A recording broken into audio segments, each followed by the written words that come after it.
Good morning. Today we have woken up in Wales, particularly in Snowdonia in northern Wales, an incredibly picturesque part of the country, and we are lucky enough to have woken up surrounded by a blanket of fog which has enveloped the countryside. It's so scenic. It really feels like autumn has arrived this morning. So yeah, we've taken the van out, so we're going to be here for the weekend and just have a little explore of northern Wales because there's so many incredibly beautiful places to share with you.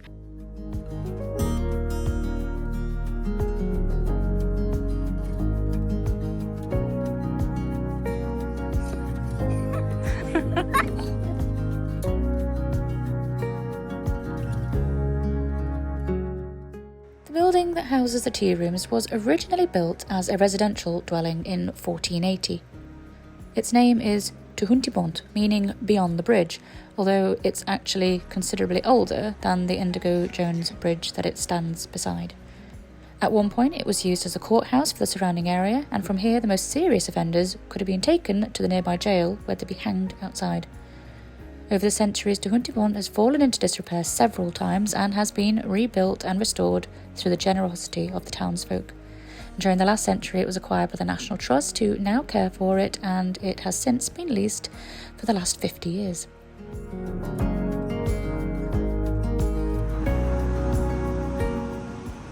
Well, the tea rooms didn't open until 10 o'clock and we were there for 9. So we have come to our next destination, which is Betwys-y-Coed. It's a really charming little village here in Snowdonia, really popular with walkers and hikers and all sorts of outdoor activities. So we've just come to have a little mooch about and see what we can find.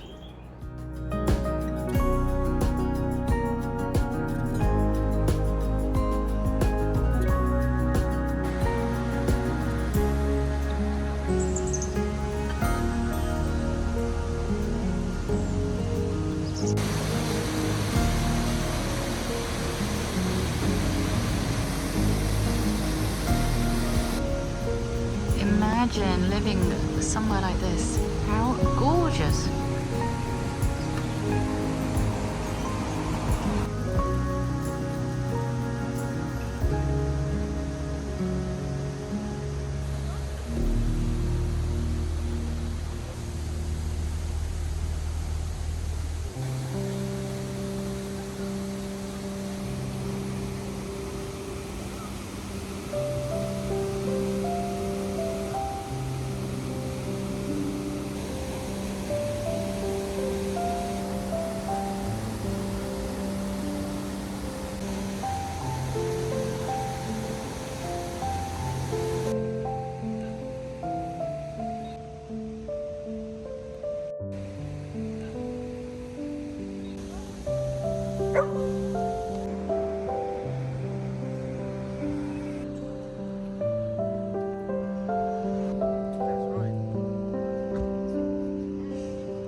Well, we've left Betwys-y-Coed behind and we are now at one of my favourite gardens here in North Wales.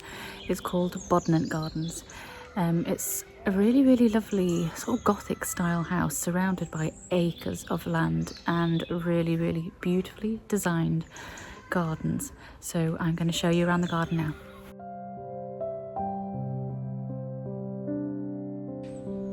What's she found, I wonder? Oh, she's seeing something. She's ranting.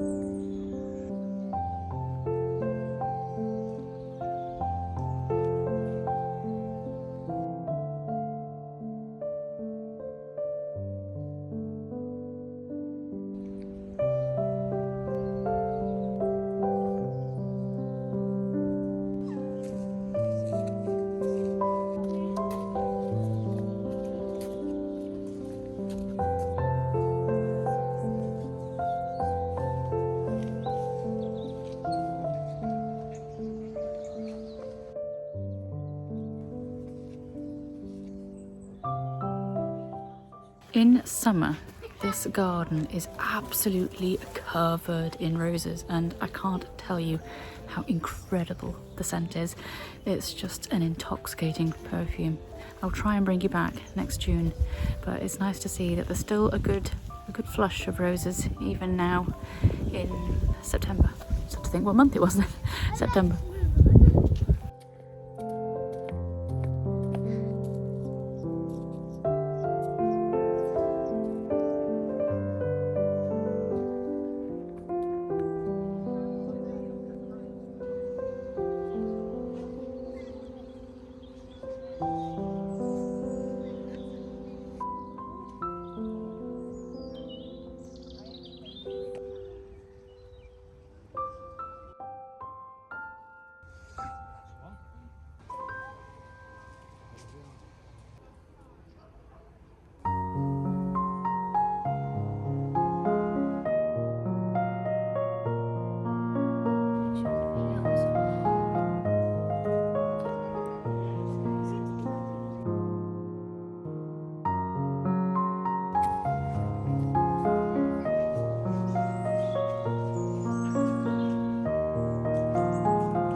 Right, we are at our final destination of today. It's a lovely old castle, although not as old as it would appear. It actually dates to 1812, that's when they first started building it, and I think they finished in 1822.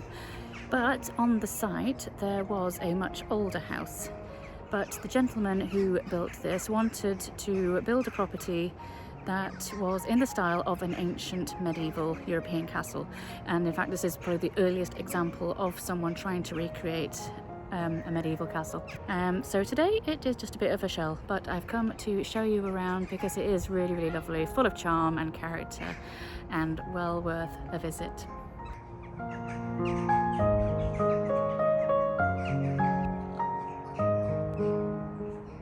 The story of Gwrych dates to the 12th century when there was a Norman castle on this site. This was seized by a Welsh prince in about 1170, who then rebuilt the timber castle in stone. This castle was later destroyed by Cromwell's army following the English Civil War of the mid-17th century. Gwrych Castle as we see it today was built between 1812 and 1822 by wealthy industrialist Lloyd Hesketh Bamford Hesketh as a memorial to his mother's ancestors, the Lords of Gwrych. On the site was an Elizabethan house which by 1810 had fallen into dereliction. During World War II the castle was requisitioned as part of Operation Kindertransport, and in 1946 was sold by the family, ending nearly 1,000 years of continuous family ownership. In 1948 the castle was purchased by Leslie Salts, who opened it as the Showplace of Wales for a period of about 20 years. Following Salt's sale in 1968, the castle was operated as a medieval entertainment centre, with jousting, banquets and markets taking place in the grounds. This also heralded a period of slow decline, which saw the building shut to the public in 1985 and the final joust taking place in 1987. The castle closed to the public that same year and it quickly started to decline. It was bought in 1989 by Nick Taglioni, an American businessman, for £750,000.